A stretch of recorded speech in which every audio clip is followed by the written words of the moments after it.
Allahu Akbar, Allahu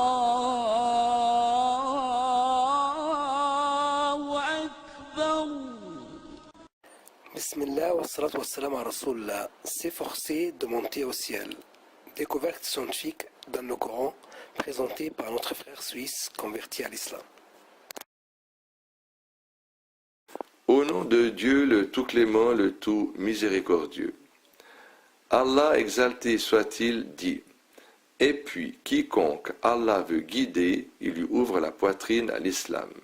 Et quiconque il veut égarer, il rend sa poitrine étroite et gênée, comme s'il s'efforçait de monter au ciel. Ainsi Allah inflige sa punition à ceux qui ne croient pas. Sourate les Bestiaux, verset 125. La vérité scientifique. L'on ignorait auparavant que l'atmosphère était composée de plusieurs couches, jusqu'à ce que Pascal arrive à prouver en 1648 que la pression de l'air baisse au fur et à mesure que l'on prend de l'altitude. Plus tard, il s'avéra que les couches les plus basses de l'atmosphère sont les plus denses. Ainsi, 50% des masses de gaz atmosphériques se trouvent entre le sol et l'auteur de 20 000 pieds d'altitude, et 90% de cette masse se trouve entre le sol et l'auteur de 50 000 pieds d'altitude.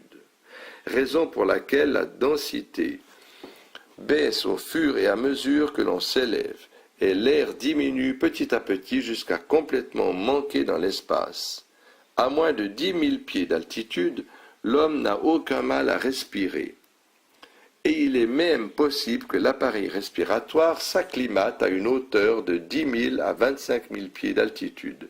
Mais toutefois, que l'homme s'élève, la pression atmosphérique baisse et l'oxygène manque, ce qui cause un traumatisme thoracique et une insuffisance respiratoire qui pousse à accélérer le taux de respiration vu le besoin pressant d'oxygène que ressentent les tissus.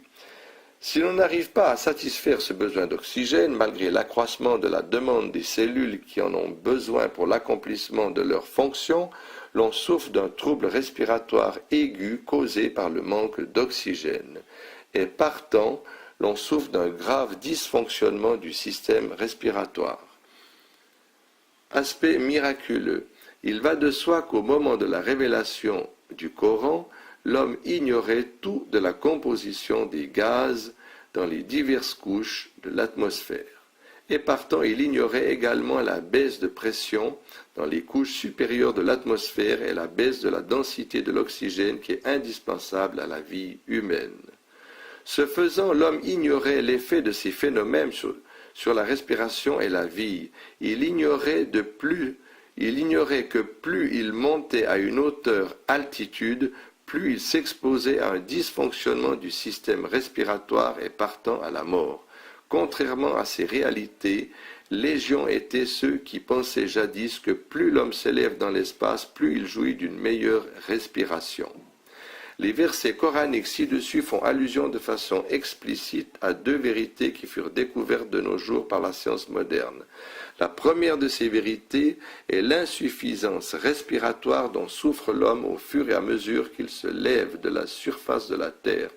La science apprit que cela est dû au manque d'oxygène et à la baisse de la pression atmosphérique. La deuxième vérité est la description de la souffrance qui précède la mort par asphyxie causée à l'homme par hauteur de 30 000 pieds d'altitude. Asphyxie qui s'explique par la baisse de la pression atmosphérique et le manque d'oxygène nécessaire à la vie, ce qui entraîne la mort suite au dysfonctionnement des poumons.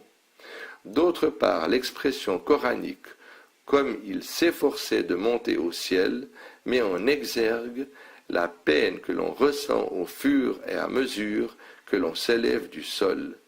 Est-ce possible que cette description minutieuse soit autre chose qu'une révélation de l'omniscient, le parfaitement connaisseur? Allahu Akbar!